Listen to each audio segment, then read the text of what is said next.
ترکی کے صدر رجب Tayyip Erdogan, جو کہ 2 بار ترکی کے صدر بن چکے ہیں، اب سن 2023 کے انتخابات میں کامیابی حاصل کر کے تیسری بار اپنے ملک میں حکمرانی کرنے جا رہے ہیں۔ یہاں یہ بات یاد رہے کہ صدارتی انتخابات کے لیے ان کے 4 لوگوں کے ساتھ مقابلہ تھا، جس میں سے 2 لوگ ہار کر نکل گئے اور پیچھے باقی 2 بچے، جن میں ایک رجب طیب اردگان اور دوسرے کمال کلیج اوگلو تھے، اور ان دونوں میں سے کسی ایک کو صدارتی اقتدار سنبھالنے کے لیے 50% سے زائد پوائنٹس حاصل کرنے تھے، کیونکہ صدر بننے کے لیے جو لازم تھا، صدارتی انتخابات کے لیے کسی ایک کے پوائنٹ 50% سے زائد ہونے چاہیے۔ انتخابات کے پہلے مرحلے میں طیب اردگان کو 5 پوائنٹس کی برتری حاصل تھی، جبکہ دوسرے مرحلے میں بھی یہ 50% سے زائد ووٹ لینے میں کامیاب نہیں ہو پائے، لیکن تیسرے مرحلے میں یہ بڑی کامیابی کے ساتھ اپنے مد مقابل سے آگے نکلنے میں کامیاب ہو گئے ہیں، اور اب یہ 5 سال کے لیے ترکی کے صدر بننے میں کامیاب ہو چکے ہیں۔ جیسے ہی ان کی فتح کی خبر پوری دنیا میں پھیلی تو امریکہ اور کئی یورپی ممالک صدمے میں آ گئے،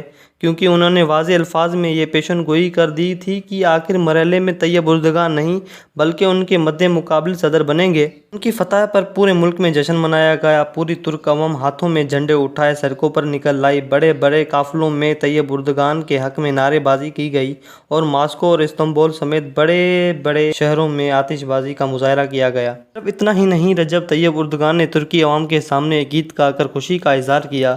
ان کی فتح پر ان کے کئی دوست ممالک نے انہیں تیسری بار ملک کا صدر بننے کی مبارکباد دی، تو وہیں پاکستان کے کئی سیاستدانوں نے خوب سراہا، جن میں پاکستان کے وزیر اعظم شہباز شریف، بلاول بھٹو زرداری اور عمران خان سمیت کئی سیاستدان شامل ہیں۔ فتح کے بعد انہوں نے عوام سے خطاب کیا، جس میں انہوں نے کہا کہ میں ترک عوام کا دل سے شکریہ ادا کرتا ہوں، اور میں پورے ملک کو مبارکباد پیش کرتا ہوں، اور اس خوبصورت لمحے کے لیے اللہ کا جتنا بھی شکر ادا کروں کم ہے، اور اپنے اللہ سے دعا کرتا ہوں کہ اگلے 5 سالہ دور حکومت میں ہر وہ کام کروں گا جو پچھلے دور حکومت میں نہ کر سکا۔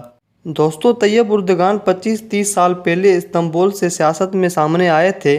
یہ وہ وقت تھا جب ترکی کو بیمار ملک کہا جاتا تھا۔ اس وقت اس ملک کے پاس کسی قسم کی کوئی طاقت موجود نہیں تھی، جبکہ یہ ترقی کے معاملے میں باقی ممالک سے کافی پیچھے تھا۔ سبھی چیزوں کو دیکھتے ہوئے اس وقت طیب اردگان نے مہر کا انتخابات لڑا۔ اس انتخابات میں انہوں نے شاندار کامیابی حاصل کی۔ وہ استنبول طیب اردگان سے پہلے گندگی کا ڈھیر بنا ہوا تھا۔ انہوں نے دیکھتے ہی دیکھتے شہر میں ایسے ایسے کام کا حکم جاری کیا، وہی استنبول پیرس سوئٹزرلینڈ کی شکل اختیار کر گیا، اور اس کے بعد اس ملک کے لوگوں کے دلوں میں رجب طیب اردگان ایسے بسے کہ آج تک نکل نہ سکے، کیونکہ ترکی کے لوگ یہ جان چکے تھے کہ اگر ملک کو ترقی کی راہ پر اگر کوئی شخص چلا سکتا ہے تو وہ صرف طیب اردگان ہے۔ یہ کہنا غلط نہ ہوگا کہ اگر ترکی کو رجب طیب اردگان جیسا حکمران نہ ملا ہوتا تو شاید ترکی ترقی کے معاملے میں سب سے پیچھے ہوتا اور گندگی کے معاملے میں سب سے آگے ہوتا۔ یہ ملک آج قرضوں میں ڈوبا ہوتا۔ ان کی کامیابی کا ایک راز یہ بھی ہے کہ انہوں نے پچھلے دور حکومت میں اس بات کو ثابت کیا ہے کہ اگر اس بار بھی یہ برسر اقتدار آتے ہیں تو یہ ترکی کو مزید ترقی کی راہ پر آگے بڑھانے کے لیے کلیدی کردار ادا کر سکتے ہیں، کیونکہ اب ان کی جدوجہد کے ثبوت ترکی عوام کے سامنے تھے، اس لیے یورپی ممالک سمیت ان کو اس کامیابی سے روک نہ پائے۔ جو پورے ملک کے خلاف سازشیں رچاتے رہے، ان سب کو ایک اچھا سبق سکھانے میں بھی کافی جدوجہد کی۔ اس کے علاوہ سن 1988 سے پہلے ترکی کے آئین میں کوئی ریاستی مذہب نہیں تھا، لیکن چونکہ یہ خود بھی مسلمان ہیں، اسی لیے پورے ملک میں اسلامی نظام قائم کرنے پر ڈٹے رہے۔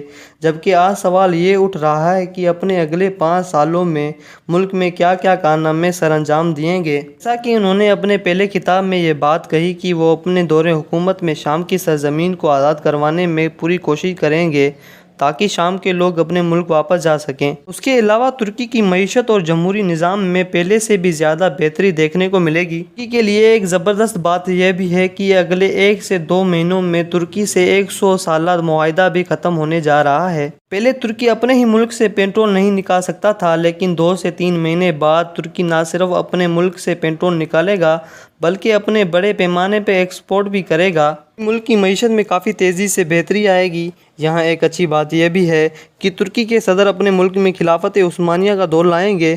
ان کی پوری کوشش رہے گی کہ صرف اور صرف اسلام کا بول بالا ہو۔ ناظرین گرامی، یہ تھی ہماری آج کی ویڈیو۔ اللہ سے دعا ہے کہ ہمیں بھی رجب طیب اردگان جیسے حکمران ملے اور ہمارا ملک بھی خوب ترقی کرے۔